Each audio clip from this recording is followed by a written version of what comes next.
আমার স্বামী একদিন বাড়িতে ছিলেন না, সেজন্য রাতে কাজের ছেলের ঘরে যাই। আর তখন আমার সাথে এমন কিছু করে আমার প্রাণ বেরিয়ে যাওয়ার অবস্থা হয়। আমার স্বামী কাজের ছেলে রুবেলকে একটু আগে বাসায় নিয়ে এসেছেন। দরজায় কলিং বেল শব্দ শুনে আমি দরজা খুলে দেই। দরজা খুলে আমি অবাক হয়ে যাই, কারণ আমার স্বামীর সাথে একটা ছেলে দরজার সামনে দাঁড়িয়েছিল। তাহারে দেখি, আমি যখন তাকাই তখন আমার দৃষ্টি আর নিচের দিকে করতে পারছিলাম না, কারণ রুবেলকে দেখতে একদম রাজকুমারের মতো ছিল। এত সুন্দর চেহারা তার আগে আমি কখনো দেখিনি। তখন আমার স্বামী আমার হাত ধরে নাড়া দিয়ে বললেন, কি হলো, রাস্তা থেকে সরো, রুবেলকে ভেতরে যেতে দাও। এই কথা শুনে আমি সরে দাঁড়াই আর আমার স্বামীকে জিজ্ঞেস করি যে এই ছেলেটা খেয়ে। তখন আমার স্বামী আমাকে বলেন, ও আজ থেকে এখানেই থাকবে, কারণ ওর যাওয়ার কোনো জায়গা নেই।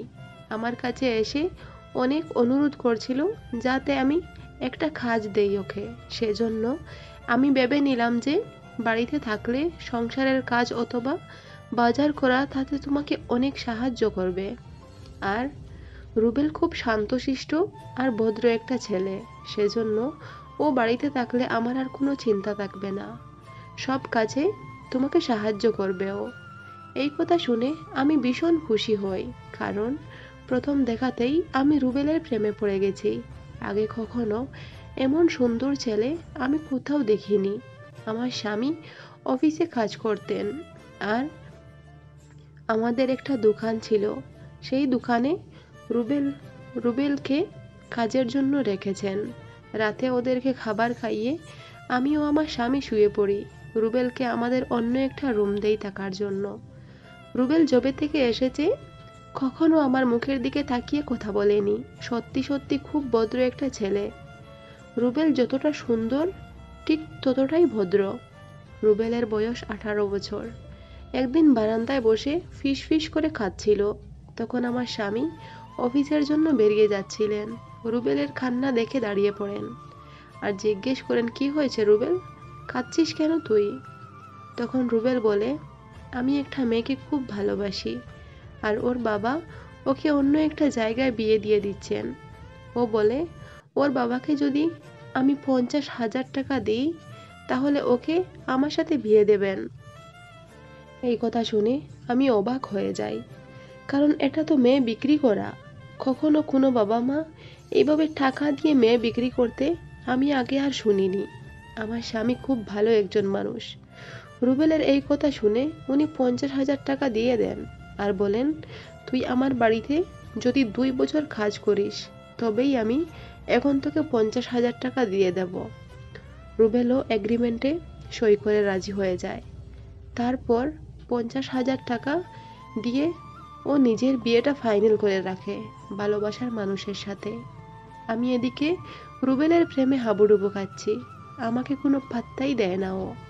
আমি বারবার সেজেগুজে ওর সামনে নানান ধরনের কাপড় পরে যাই, কিন্তু রুবেল আমার দিকে ফিরেও তাকায় না। একদিন আমার স্বামী অফিস থেকে আসতে দেরি হয়। রাত 10টার সময় আমি রুবেলকে আমার ঘরে ডাকি। আমার ডাকাতেও তাড়াতাড়ি আমার রুমে আসে। এসে জিজ্ঞেস করে, কি হয়েছে, আপনি আমাকে ডাকছেন? তখন আমি বলি, রুবেল, আমি তোমাকে আমার কাছে পেতে চাই। আমার অনেক নিজের স্বপ্ন, তুমি আমার সমস্ত চাহিদা মিটিয়ে দাও। এই কথা শুনে রুবেল বলে ও রাজি হয়নি। তখন আমি আলমারি থেকে টাকা বের করি, রুবেলকে বলি, দেখো, আমি তোমাকে টাকা দিয়ে ভরিয়ে দেব, তুমি শুধু আমাকে খুশি করো, আমার ইচ্ছে পূরণ করে দাও। রুবেল বলে, আপনি এসব কি বলছেন, আমি আপনাকে বড় দিদির মতো সম্মান করি। এই বলে রুবেল আমার গালে একটা থাপ্পড় মেরে দেয়। আমি ওর থাপ্পড়ে এতটা কষ্ট পাইনি দিদি ডাকাতে যতটা কষ্ট পেয়েছি। আর বলি, আজ মালিক আসার পর আমি সব কিছু বলে দেব। তোমার মনে যত সব নোংরামি চিন্তাধারা আমি মালিকের কাছে তোমার মুখোশ খুলে দেব। আমি বললাম, রুবেল, তুমি যদি আমার কথা রাজি না হও আর তোমার মালিকের কাছে যদি সব কিছু বলতে চাও, তাহলে আমি তোমার বিয়েটা ভেঙে দেব। তোমার মালিক যদি এইসব কিছু জানতে পারেন, তাহলে তোমার সাথে কি হবে সেটা কল্পনাও করতে পারছো না। এই কথা শুনে রুবেল রুম থেকে বেরিয়ে যায়। পরের দিন সকালে রুবেল আমার স্বামীকে বলে, আমি আপনার বাড়িতে কাজ করতে পারবো না। তখন আমার স্বামী বলেন, রুবেল, তুমি বুঝতে পারছো কি বলছো? তুমি তুমি আমার সাথে ডিল করেছিলে 2 বছর তুমি আমার বাড়িতে কাজ করবে, আর কিছুদিন আগে তুমি আমার সামনে এত রিকোয়েস্ট করলে যে একটা কাজ দেওয়ার জন্য। কিছুদিনের মধ্যে কি হয়ে গেল যে তুমি কাজ করতে পারবে না? তখন রুবেল বলে, আমি আপনাকে এই কথা বলতে পারবো না। আমার স্বামী রুবেলকে বলেন, অফিসের কাজের জন্য আমি 3 দিনে বাসায় থাকতে পারবো না, সেজন্য এই 3 দিন আমি তোমাকে কোনোভাবে ছুটি দিতে পারবো না। আমি বাড়িতে ফিরে আসার পর তুমি চলে যেও, আর আমার এগ্রিমেন্টে যে 50,000 টাকা নিয়েছিলে সেই টাকাগুলো ফেরত দিও। আমি ভীষণ খুশি হই আমার স্বামী বাইরে যাচ্ছেন, কোনোভাবে আমি রুবেলকে মানিয়ে নেব। আমার স্বামীর ব্যাগে কাপড় চোপড় প্যাক করে দেই আমি। ও চলে যায় সন্ধ্যার কিছুক্ষণ আগে। আমার স্বামী চলে যাওয়ার পর রুবেলের জন্য আমি নিজেকে উজাড় করে সাজাই। ও দোকান থেকে এসে আমি দরজা খুলে দেই। আমাকে দেখে ওর মনটা পাল্টে যায়। সঙ্গে সঙ্গে ও নিজের রুমে গিয়ে ভেতর থেকে দরজা বন্ধ করে দেয়। তখন আমি গিয়ে ওকে ডাকতে শুরু করি, কিন্তু রুবেল বলে, তুমি এখান থেকে চলে যাও, আমি তোমার কোনো কথা শুনতে চাই না। কিছুক্ষণ অপেক্ষা করে আমি সেখান থেকে চলে আসি। রাতে আমার ঘরে আমার ঘুম আসছিল না। তখন হঠাৎ আমার মনে হলো যে রুবেলের রুমের একটা চাবি তো আমার কাছে আছে। চাবিটা নিয়ে দরজা খুলে আমি ভিতরে যাই। তখন দেখি পালঙ্কের মধ্যে চাদর দিয়ে শরীর মুখ ঢেকে শুয়ে আছে। আমিও গিয়ে ওর পাশে শুয়ে পড়ি, আর চাদরটা সরিয়ে যখন ওর কাছে যেতে চাই, তখন যা দেখি আমার হুঁশ উড়ে যায়, কারণ সেখানে আর কেউ নয়, আমার স্বামী শুয়েছিল। আমাকে দেখে বলে, রুবেল আমাকে সবকিছু আগেই বলেছিল তোমার ব্যাপারে, আর তোমার এই কলঙ্কিনী রূপটা সামনে আনার জন্য আমি অফিসের কাজের জন্য বাইরে যাচ্ছি এই মিথ্যা কথাটা বলে আমি এই ঘরেই লুকিয়ে থাকি।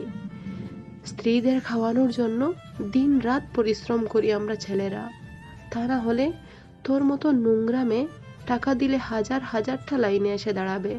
কিন্তু সব ছেলেরা চায় একটা সৎ চরিত্রের মেয়েকে বিয়ে করে সারা জীবন সুখে শান্তিতে সংসার করতে।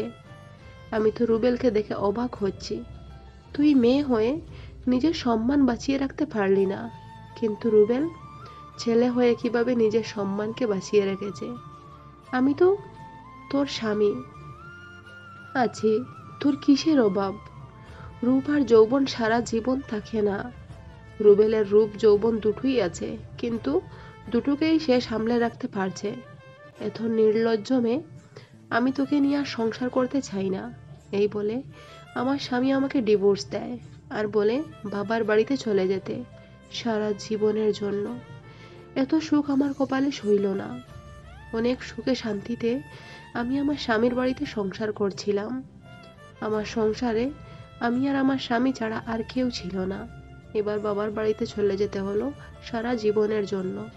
মনে একটাই আফসোস হচ্ছে, কেন আমি নিজের চরিত্রটাকে নিয়ন্ত্রণ করে রাখতে পারলাম না। অন্যায় করার আগে এটা মনে আসে না যে আমি অন্যায় করছি। মনে হয় এই কাজটা না করলে হয়তো আমি বাঁচতেই পারবো না। কিন্তু একটা অন্যায়ের জন্য মানুষকে সারা জীবন গুমড়ে গুমড়ে কাঁদতে হয়, যেমন আমাকে এখন কাঁদতে হচ্ছে। বাবার বাড়িতে এসে মনে কোনো শান্তি নেই, তাও পড়ে আছি, কারণ যাওয়ার মতো এখন আর কোনো জায়গা নেই। খবর শুনেছি আমার স্বামী আরও একটা বিয়ে করে সুখে শান্তিতে সংসার করছে, কিন্তু আমার জীবনটা এইভাবেই পচে গলে শেষ হয়ে যাচ্ছে। আমরা মেয়েরা ভুলে যাই যে এই পৃথিবীতে স্বামী ছাড়া আপনার কেউ নয়, কারণ বাবা মা সারা জীবন বেঁচে থাকবেন না, কিন্তু স্বামী ভালো হয়ে থাকলে সারা জীবন শেষ নিঃশ্বাস পর্যন্ত স্ত্রীর হাত শক্ত করে ধরে রাখে, যা আমি বুঝতে পারিনি।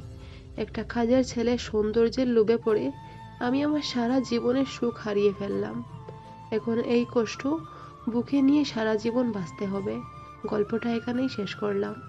ভালো লাগলে চ্যানেলটা সাবস্ক্রাইব করে পাশে থেকো। ধন্যবাদ বন্ধুরা।